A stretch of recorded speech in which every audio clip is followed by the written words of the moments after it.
You really can buy a house with just $1,000 down. Unfortunately, that doesn't mean you just need $1,000. And here's the reason why. You have closing costs, you have inspections, you have insurance, you have brokerage fees, you have prepaid items. I'm going to go through all of that in this video, starting with closing costs. So you only need $1,000 down if you're doing a USDA loan, because USDA, United States Department of Agriculture, gives you 100% of the purchase price. If you purchase a house for $200,000, they will loan you $200,000 if you qualify. Now, you have to have a 620 or higher credit score. If your credit score is not 620, you got to do everything you can to get it to 620. I did credit videos on that, on how to boost your score, get it up to 620. Once you're 620, you're good. You also have to have stable income. You have to have proof that in the last 2 years you filed your taxes and you've paid your income. There's other loans out there. If you're self-employed, you can put 20% down, but what I'm talking about right now is just the $1,000 down.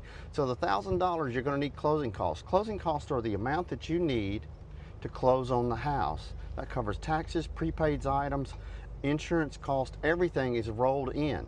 And you have to pay that, and it usually equates to 3.5%.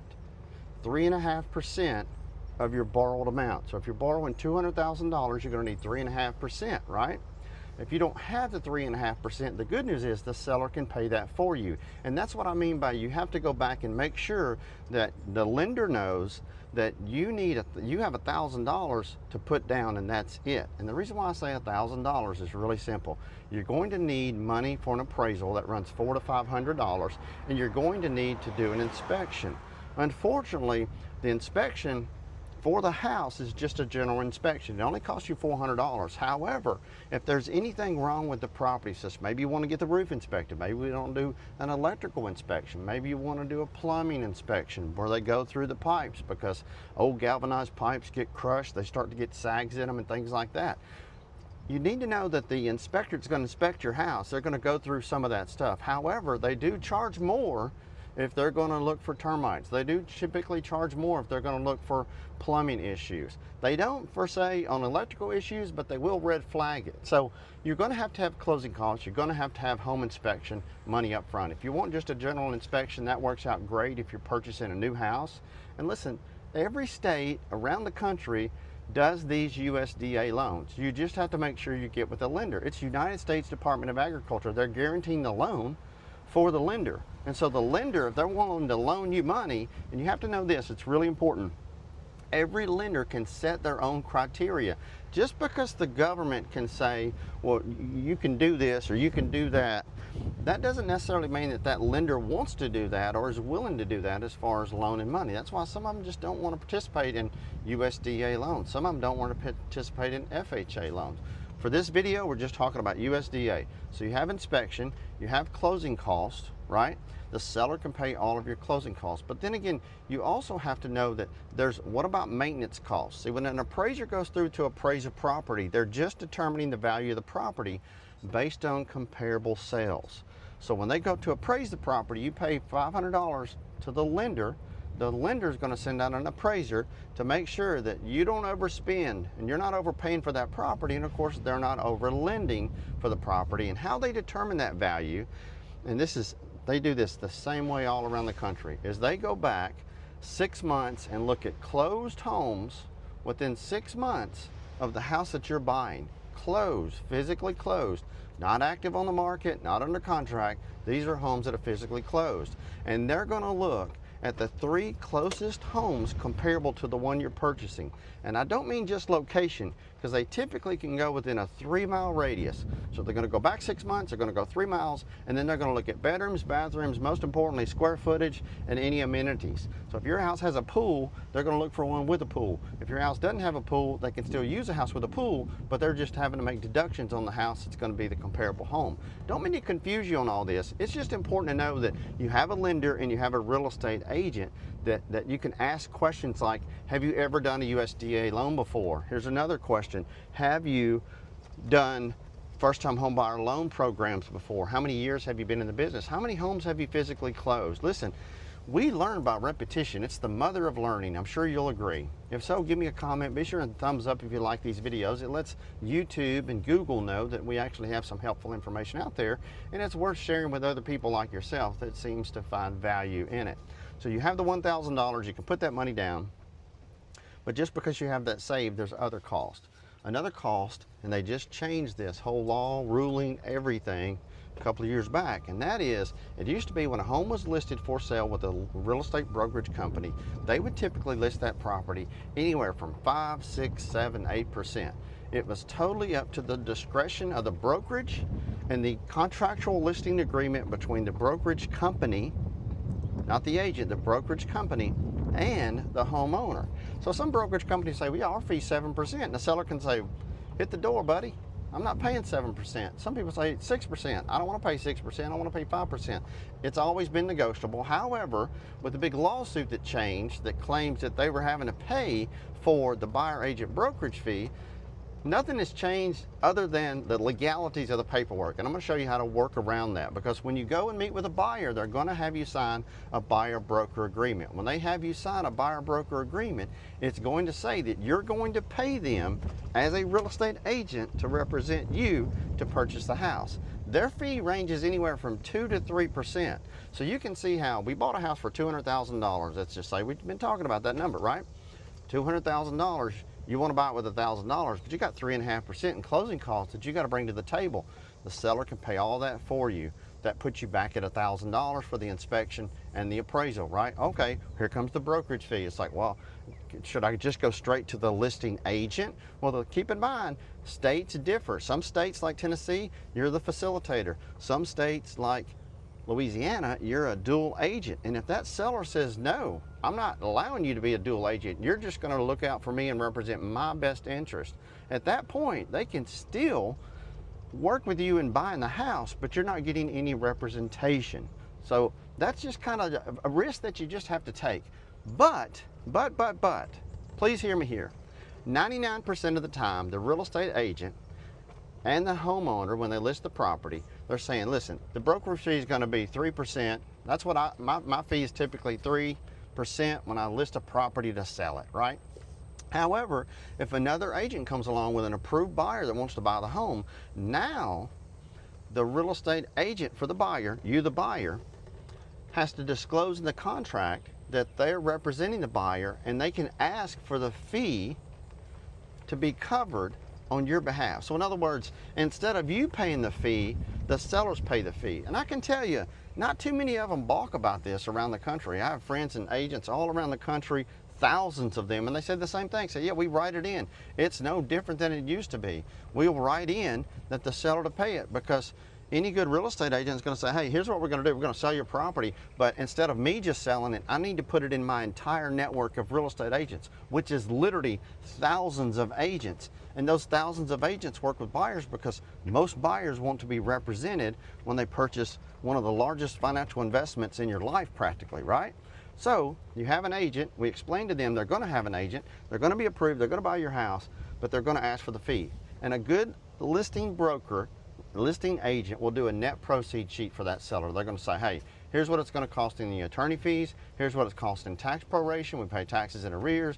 Depends on the state. And then this is what it's going to cost you net proceeds if you pay closing costs and if you cover the brokerage fee for the buyer's agent. That means that you're able to purchase one of these houses for very little money out of pocket, because the brokerage fee is paid, in fact, by the seller, just as the closing cost. And you may be thinking, dude, this is crazy. If I'm out here selling my property, why would I do that? Well, keep in mind, and this is important to know, both sides of the spectrum, if you will, if you're a buyer and a seller, because you have to know that oftentimes, and I had a comment the other day, it was like, oh, you're paying more for the house.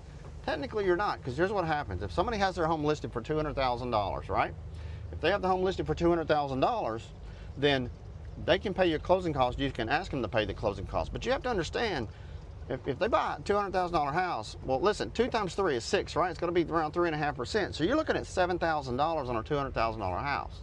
So if they sell you the house for $200,000 and pay $7,000 in your closing costs, they're selling you the home for $193,000, right? Now, that's on them, but keep in mind, oftentimes when you write a contract, you purchase a house, if the seller's paying your closing cost, they don't negotiate much on price. And oftentimes, and this happens a lot, is where you're buying a $200,000 house and the seller say, listen, I'll pay $5,000, but that's it. Well, you're like, man, I only have $1,000. I got to come up with another $2,000. Here's what you can do, but you got to make sure that the home will appraise. When we list a property for sale, there's a little bit of leeway in there. It could go maybe a little bit more and a little bit less. And so oftentimes we can bump up the price to 202, but everybody has to know that worst case scenario, it may not appraise. But real estate agents, a good real estate agent, good real estate brokers, they know that there's a little bit of margin in there, right? You're not right on the cusp. And most people price their properties within a 30, 60-day range to close, not with a 90-day range. What I tell a lot of people when I meet you and we step in, we sell your house, we tell you, listen, here's a 30-day price, here's a 60-day price, here's a 90-day price, and if you want to sell it 6 months from now, here's that price. So the appraiser comes in, sees the 202. The 202 is raised to 202 because then the seller can cover your $7,000 in closing costs and gets the seller where they want to be, gets you in the house. But also keep in mind, this is really important, that you have to make sure that you're approved for 202. And I always tell folks, listen, there's a difference between being qualified and being approved. You want to make sure you're qualified. You not only want to make sure you're qualified, but you want to make sure you're approved. It's not like buying a car. I can't emphasize that enough. You know, we've all bought cars, and nowadays, the last cars I've bought for the last 20 years, I'd found them online, and I would go to the dealership and say, I want to buy this vehicle, right? But I also knew that I had good credit, good job, good standing, good everything. I would check with my local bank. Most people don't do that. They go to the dealership, they look at a car, they find the car they like. They're not sure what the payment's going to be. Listen, I tell everybody, before you purchase a house or a car, go to automobile payment calculator. Just Google that. One will pull up. You can put the amount in and the terms and the interest rate, and it's going to give you what your payment's going to be within a proximity. Same way with a house. But you got to know that, you know, when you purchase a house and you don't put 20% down, regardless of the type of the loan, you are going to have to pay PMI, but it's not too crazy expensive. PMI is just over $100 on a $200,000 house. And people think that that's extraordinary. Most people don't know what it costs to pay and have to pay that private mortgage insurance. So when you're looking for a house, you got to get qualified, but you got to get approved. Think about this. When you go to buy a car, they're going to sit you down, the finance guy, here's what the payment's going to be. And you say, I'm good with that, or no, I'm not. We got to work on the price, got to work on the rate. Why is the rate so high? It's not like that when you're buying a house, because you go buy a car, you get there at 9 o'clock, and you're rolling out at 1. You bought a house, you bought a car. House isn't like that. That's why I tell everybody, it's so important.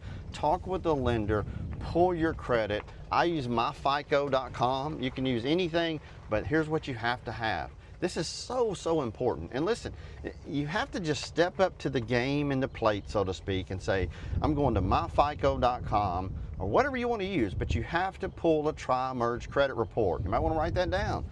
A tri-merge credit report, because that's what a lender is going to use. And a lot of this reporting is changing and credit's changing, and it's getting where, you know, renters, not just renters, but, you know, the apartment complexes and landlords, people renting you houses, they could put there that you're paying your payments on time, also cell phones and all that stuff. But you have to pull your credit. You want to pull a tri-merge credit report, and that's because it pulls from Equifax, Experian, and TransUnion, those 3 credit reporting agencies. It will show you your score, it will show you any delinquencies, and it makes it real easy. If you want to contest anything, if you have any documentation, paperwork, you can literally take a picture of it, you can upload it. Makes it super easy, super simple, because what it boils down to is this: if your credit score is 620 and you've got income rolling in, and it can be from Social Security, it can be from disability, but just keep in mind, it's got to be to cover the payment. And a good rule of thumb is this: if you borrow $200,000 right now, your payment on $200,000 is going to run you about $1,600 a month. So it's about $65 on every $10,000 that you borrow. So if you take $10,000 and you divide that into 200, right, thousand, that's going to show you, and you do the math, from that point, you know, okay, well, it's going to cost me $65,000 for every $10,000 that I borrow. But that's just, for example, $200,000, 65, you're looking at $1,300 a month, but that's just for your principal and interest payment. That's why it's important to ask your real estate agent before you sign a contract on any house, what are the taxes on this property? And there's so much that goes into it, and I'm certainly not trying to frighten or scare anybody. You need to know what you need to know before you jump in. Home ownership is a wonderful thing, and let me explain to you really quick why. I bought my first house for $79,500. That house is now worth $250,000 today. I paid $93,000 in interest keeping that house. If I'd kept that house for 30 years, I'd have paid $93,000 in interest. So you can see I got $93,000 in interest, then I paid $79,500. Now the house is worth $250,000. So when I go to sell the house, I get all my money back. Are you with me? So I spent the money in interest, $93,000. I spent the money in the purchase price, $79,500. I think that's about $176,000. But when you subtract 176 from 250, you can still see I got all of my money back. And then I made a profit just over $70,000 had I kept the house. Because what happens is when you buy a house, your payment only goes up if your taxes and your insurance go up. When your home raises in value, your insurance will go up to cover the house in case anything happens to it. You want to make sure, because right now it's like this. You don't want the same coverage that you had 20 years ago in a house today because it's improved in value, right? So it's got to improve, and they do go up on those payment prices, right? It happens. The other thing is taxes, because once your home increases in taxes, the value increases. At that point, they're going to charge you more in taxes. I'm not a big believer in it. Florida's talking about doing away with it. I don't really know how all that is, could remotely work, but they're saying that, they certainly want to give it a try. So $1,000 down can buy you a house. Unfortunately, there are costs and expenses that everyone needs to know about before they go to make any purchase like that. And you also have to know that, if you get a USDA loan, they're going to inspect the house. They're going to look at it. They're going to look at the price. They're going to look at absolutely everything that you have to pay going forward. And here's something that's really interesting. Years ago, back in the 40s and 50s, it was really cool. And back in the 40s and 50s is when they had hardwood floors in houses, and years before that. But they came up with this thing called carpet, and they were going to put fabric on floors. Well, FHA wouldn't allow it. And the reason why FHA wouldn't give you a loan on a house with carpet is because they literally wanted to make sure that not only were you approved for the loan to pay the payment, but you didn't have to worry about any maintenance cost no more than you had to. That's why years ago, houses didn't have central heat and air units. They literally, just didn't have air, didn't have heat. It's kind of crazy, but unfortunately, that was the way of the world back then. So we did closing costs. We did home inspections. After you get the inspections done on these properties, you negotiate with the seller to make sure that the seller can cover the inspections on the property. So many people say, well, it's one of those deals where, buying the house as is. Listen, you can sell a house as is. The buyers may not buy your house as is, but this is what everyone has to know. You reserve the right to do your inspection, due diligence, and all that stuff. And once you take possession of the property, it is your home as is, where it is. You can also get home warranties on houses. A lot of people say, oh, my home warranty was crap. Well, I'd rather have it than not have it, especially when you can ask the seller to pay for it. That way, big ticket items like water heaters that cost $1,000 to change out, central heat and air units, it's $7,000 to $10,000 to change a central heat and air unit now, depending on the size of the unit. All of that can be fixed, repaired, replaced with those home warranties, and there's only a $100 deductible. Here's another, if you're a homeowner out there and you're watching this is really, really, really important. When you list your house, make sure your agent has the ability to put a warranty on the property through a warranty company. Most homeowners don't realize that when you put your house on the market, you can agree to give the buyer a warranty. That's a good marketing tool, but also it covers your house, because you'd be amazed how many homes I've put on the market over the years. Garbage disposal goes out, water heater goes out, central heat and air goes out, stove goes out, microwave goes out while the home is listed. If it's listed with a warranty, the warranty actually kicks in and covers those items if you're selling your property. So listen, buying a home should be fun. You got to know that it's going to make you profit. You got to pay for a place to live anywhere. And I know a lot of folks out there are saying, oh, don't buy a house, you're better off investing. Most people don't know how to invest, unfortunately. They make you take 2 years of foreign language in middle school and stuff, but they don't teach you financing. Personally, I think that they need to take the letters out of the numbers, like algebra and all that stuff, and put more dollar signs, because when we hit the road, you're out of high school, out of college, guess what you got to go? You got to go get a job, and that job has to pay you money. That's why everybody gets so confused. Like, I want to get a college degree. I'm like, why do you want to get a college degree? They can't answer me the question. I'm like, so I can be smart? So no, let's get a job to work. Money's up there with oxygen. can't live without it unless you're okay living under a bridge. The point I'm trying to make is, do you be happy. You can buy a house for just $1,000 out of your pocket, but that's not all that's needed. And you got to make sure that you ask the right questions and get the right answers. Now, how to know if a seller will pay closing costs? Some of them advertise that, some of them won't. If you don't want to waste your time with any of that stuff, simply do this one simple thing, and that is have your real estate agent or yourself or any agent that you're working with, it doesn't really matter. I'm a real estate broker. I've seen the horror stories. And if you need help with an agent, you can go to contactwayne.com. We can certainly, connect you with an agent, with a lender. There's no cost and no fee that we charge to do any of that. We just tell folks that we have agents around the country, and if you work with one of our agents, we get compensated. Full disclosure. We refer you to someone, and they meet with you, represent you. They're going to be an exceptional real estate agent, broker, exceptional lender, and then the agents compensate us. And so that's how it works. If you want to use, I tell folks, it doesn't matter. You do you. You have to be happy with the person that you select. But just make sure you ask them those questions. There's nothing wrong with that, because a lot of people say, I remember my first transactions or two, I was dealing with family, and man, I tell you, it was scary because I didn't know anything. Because in the world of real estate, most people don't realize that all you need to do is take a class that lasts about 30 days. You can do it online. You pay $1,000 and you got a real estate license. Like literally in almost every state, for less than $1,500, taking an online class, you can become a real estate agent. And and learn squat about selling houses. All you learn, you don't learn about communication, you don't learn about sales, you just learn about law, you learn about rules, you learn what an appraiser is, you learn how to measure a house, you just learn those basics. And from those basics, that's when you have to, the rubber meets the road. That's why it's so important to get with a good brokerage company that literally offers education like the one I'm with, and it gives you so much knowledge and so much information, so you learn quick. Because what it boils down to is you learn quick for two reasons. One, you want to learn quick for the consumer, so you're doing a good job for them. They're the ones paying you, and if they're not paying you directly, they're getting the seller to pay you. And if the seller is paying you, then you got to consider there's still money involved. So you're being hired to do a job. And so that's why I always tell people, if you're not happy with your agent, fire them.